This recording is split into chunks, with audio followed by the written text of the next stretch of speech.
الحمدللہ وکفا وسلام علی عبادہ الذین اصطفیٰ اما بعد فاعوذ باللہ من الشیطان الرجیم بسم اللہ الرحمن الرحیم یا ایہا الناس قد جاءتکم موعظۃ من ربکم وشفاء لما فی الصدور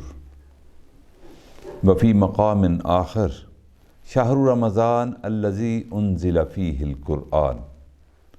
سبحان ربک رب العزت عما یصفون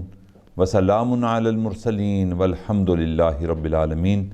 اللہم صلی علی سیدنا محمد وعلی آل سیدنا محمد وبارک وسلم۔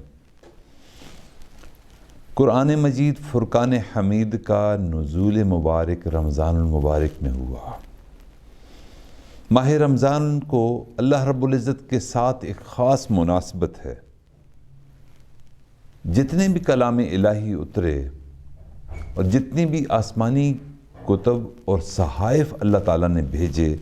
وہ سب کے سب رمضان المبارک میں بھیجے گئے۔ آدم علیہ السلام پر جو صحیفے اترے وہ 3 رمضان المبارک کو اتارے گئے۔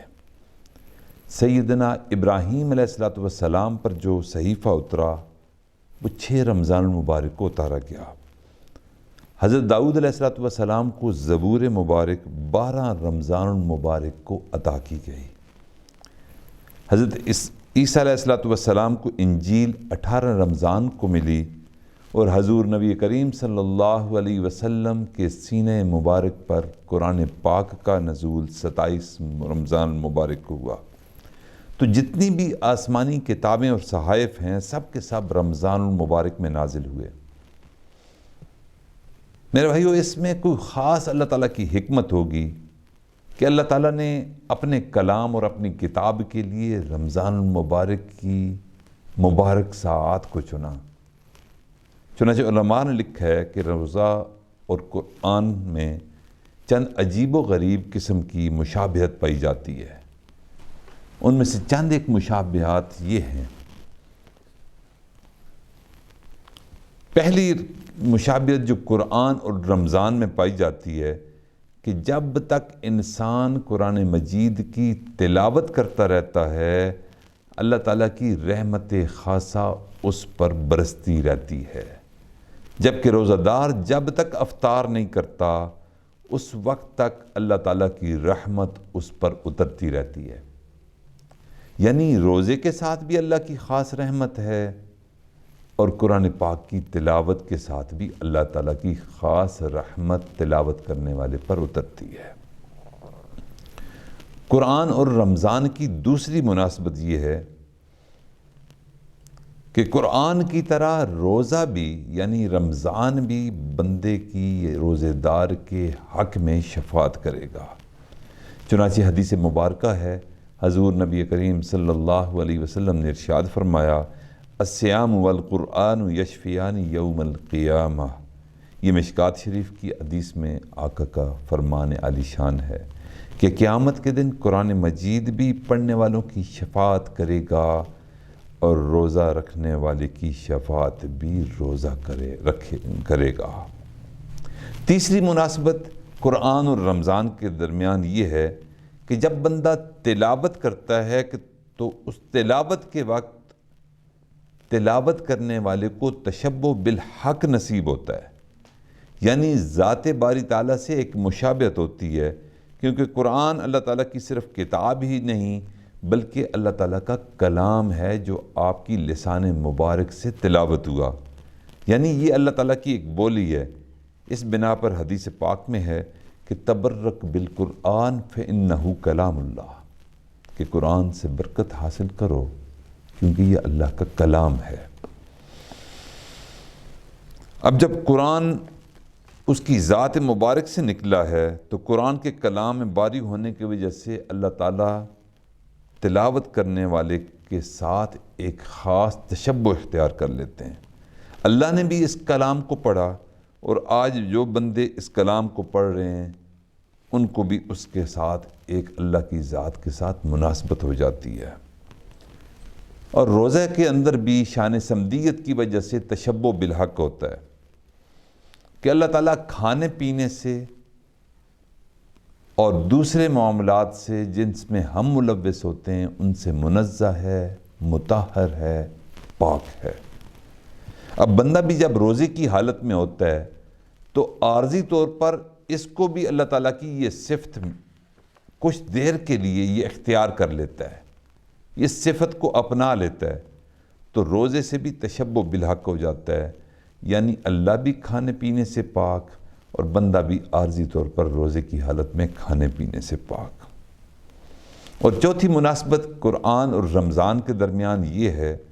کہ کلام ربانی کے ذریعے قاری کو رب کریم کے ساتھ ایک خاص قرب مل جاتا ہے، اور وہی قرب روزے کے ذریعے بھی روزہ دار کو حاصل ہو جاتا ہے، جیسے کہ اللہ تعالیٰ نے ارشاد فرمایا الصوم لی وانا اجزی بہ، روزہ میرے لیے ہے اور روزے کا بدلہ بھی میں ہی ہوں۔ تو روزے سے بھی رب ملتا ہے اور کلام الہی سے رب ملتا ہے، تو ثابت ہوا کہ روزہ اور قرآن اللہ سے قرب کا ذریعہ ہے۔ تلاوت کلام پاک کو ایک اور زیادہ فضیلت حاصل ہے، اور یہ خاص انسانیت کے لیے، مسلمانوں کے لیے ایک عطیہ ہے کہ انسان اس کلام پاک کی تلاوت کرتے ہیں۔ فرشتوں میں سے صرف جبرائیل علیہ السلام کو یہ اعزاز اور فضیلت حاصل ہے کہ وہ قرآن پاک کی تلاوت کر سکتے تھے، کیونکہ ان کے ذمے کلام الہی کو حضور نبی کریم صلی اللہ علیہ وسلم تک پہنچانا ہوتا تھا، تو اس لیے وہ اس کو پڑھ لیتے تھے۔ باقی فرشتے قرآن نہیں پڑھ سکتے۔ ہاں، پڑھنے کی یہ سعادت جبرائیل امین علیہ السلام کے بعد اللہ تعالیٰ نے مسلمانوں کو عطا فرمائی۔ اس لیے انسان جب بھی قرآن پاک پڑھتا ہے تو قرآن پاک کو سننے کے لیے آسمانوں سے بڑی تعداد میں فرشتے اترتے ہیں، اور اس بندے سے لے کر مجمع لگتے لگتے آسمان تک وہ چلے جاتے ہیں، اور تلاوت کرنے والے کے اس قدر قریب ہو جاتے ہیں کہ حدیث مبارکہ میں آتا ہے کہ اپنے لب کو قاری کے لب سے ملا لیتے ہیں، یعنی اتنا وہ قاری سے پیار کرتے ہیں، گویا وہ قاری کو جو قرآن پاک کی تلاوت کر رہا ہوتا ہے اس کو بوسہ دے رہے ہوتے ہیں۔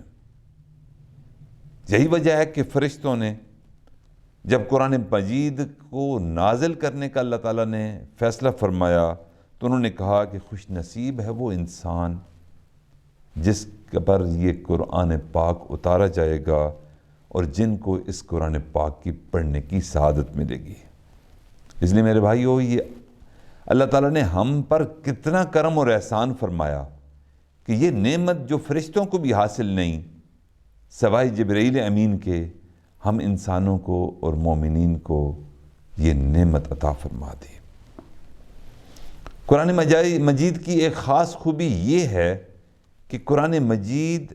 شفا بھی ہے۔ آپ صلی اللہ علیہ وسلم نے فرمایا کہ تمہارے لیے یہ واضح نصیحت ہے، اور تمہارے سینے میں جتنے بھی امراض ہیں، حسد ہے، بغض ہے، کینہ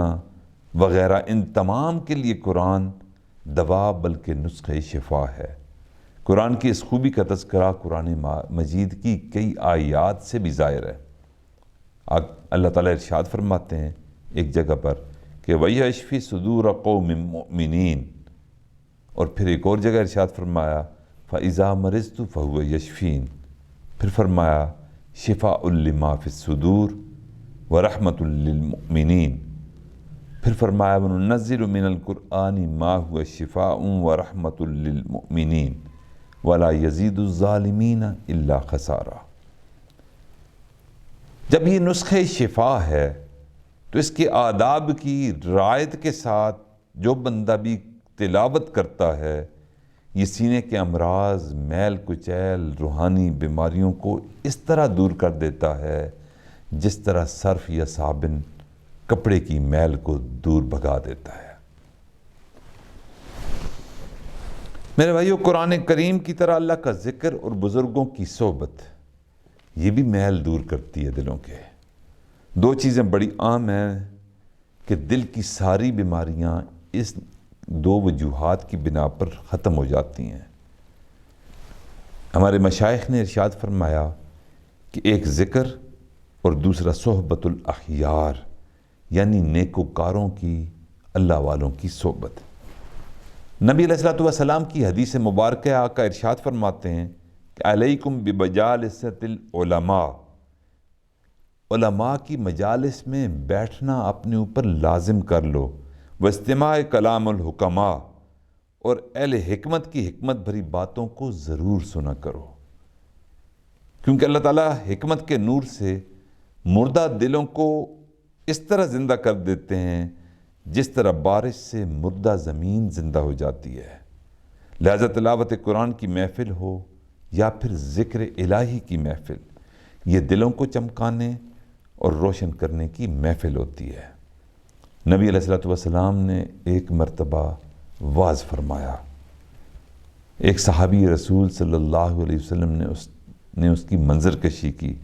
کہ واعظنا رسول اللہ صلی اللہ علیہ وسلم موعظۃ وجلت منها القلوب وذرفت منها العیون واعظا بلیغا،